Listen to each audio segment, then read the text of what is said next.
Hello, so I'm back again with the third part of our chapter and the last part of our chapter in which we are going to discuss the remaining properties of some of the materials or substances. So the next property is magnetism. Now this property are very well known to it, as we have already seen it in chapter number 7.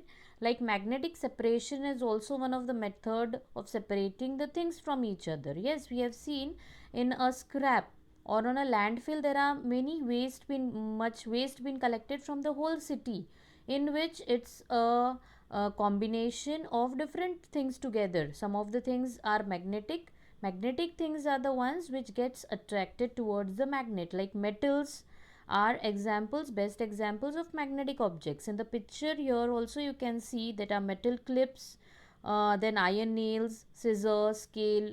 The things which are made up of metal are magnetic objects, and the ones like a wooden pencil, then we have a plastic spoon, then hanger, a duck made up of rubber. All these are non-magnetic objects, so this will not get attracted towards the magnet. So if we have many objects which are mixed together and are being fallen off by mistake, and if we want to separate them, we can use a magnet, just move on around the objects, only the magnetic things will get attracted towards it.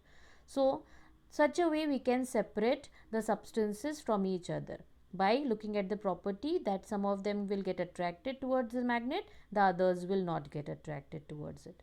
Okay, so the next property which we are going to talk about is conductivity of heat and electricity. Now conductivity, before talking about conductivity of heat and electricity, I just want you to tell the difference about conductors and insulators. Now when we are talking about heat, you can see the picture which is shown over there in the figure, that we mainly use the saucepans which we have for cooking thing. They all are made up of metals. Why? Because metals are good conductors of heat. They carry the heat very easily, they get heated up very easily, and therefore we use them for cooking purpose. Yes, if we take for example, if I have an iron rod and a wooden rod in my hand, and I both of the rod I've hold in both of my hand and I've kept it on the gas, what will happen? The iron rod will get heated up, the metals, the atoms will get heated up into it, and the heat will pass from one end of the rod to the other end, and I will feel hot if I hold it for a long time.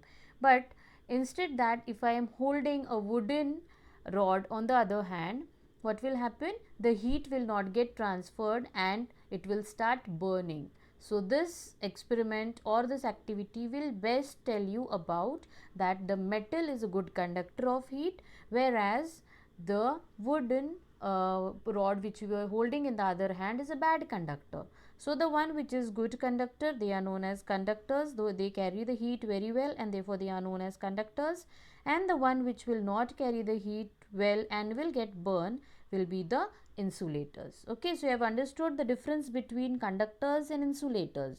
So the good ones, the metals, are thermal conductors which carry the heat, and the other ones like wooden things or the plastic things do not carry the heat, and therefore they are known as insulators. The same case is with the electricity. Okay, now the best example for this is the wires that we have at our home. The outer coating of the wire is always made up of an insulator, like it's been made up of plastic. Yes, because it is an insulator, it does not allow the electric current to pass through it. And the material which is inside the plastic coating is a metal. It is always a copper, which is a metal, and it allows the electric current to pass through it. So the metals are known as conductors, and the non-metals which are being used like plastic, rubber, glass, cloth, all these are the insulators. They are known as electrical insulators. And the last characteristic which we are going to talk about is luster. Now this particular characteristic, we don't have much more to talk about it. You will be discussing it in your coming classes. Now in short, I'll just describe it like if we have a gold ring. Okay, it shines, but a plastic ring does not. So this is again a characteristic of gold, that gold has luster, that is it shines, and as compared to plastic, plastic does not shine.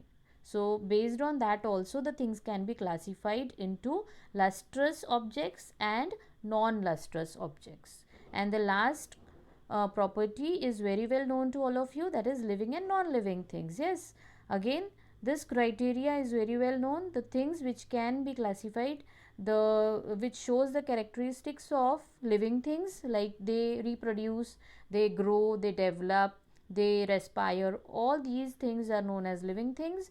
And on the other hand, the objects or the things which do not show these all characteristics are considered as non-living.